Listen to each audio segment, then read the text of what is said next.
Hi friends, ഇസ്മി പ്രസാദ്. നമുക്കിടയിൽ ചില ആളുകളുണ്ട്, കാരണമില്ലാതെ ഒരുപാട് സങ്കടപ്പെട്ട് കരയുന്ന ചില ആളുകളുണ്ട്. എന്തെങ്കിലും നമ്മൾ അവരോട് കാരണം ചോദിക്കുകയാണെങ്കിലോ ഒരു കാരണവും ഉണ്ടായിരിക്കില്ല, വെറുതെ കരയുകയായിരിക്കും. യഥാർത്ഥത്തിൽ അവർ ആഗ്രഹിച്ച ചില കാര്യങ്ങൾ അവർക്ക് നേടാൻ സാധിക്കാത്തതായിരിക്കാം. അല്ലെങ്കിൽ ഒരു പക്ഷേ അവരെ ആരെങ്കിലും ഒന്ന് കുത്തി നോവിച്ചതായിരിക്കാം, അല്ലേ? അല്ലെങ്കിൽ എന്തെങ്കിലും മനപ്രയാസത്തിലായിരിക്കാം അവർ സങ്കടപ്പെട്ടുകൊണ്ടിരിക്കുന്നത്. യഥാർത്ഥത്തിൽ അവർ കരയുന്നതല്ലേ?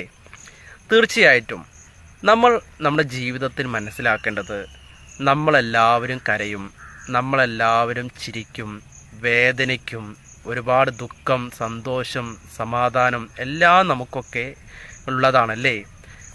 ഓരോ ആളുകൾക്ക് വ്യത്യസ്ത രീതിയിലാണ് എന്നൊക്കെ നമ്മൾ പറയും. പക്ഷേ സങ്കടമായാലും സന്തോഷമായാലും വേദനകളായാലും അതുപോലെ നമുക്ക് നമ്മുടെ ജീവിതത്തിലുള്ള അനുഭവങ്ങളൊക്കെ നമുക്ക് നമ്മളുടേതായിട്ടുള്ള അനുഭവങ്ങൾ മാത്രമാണ്.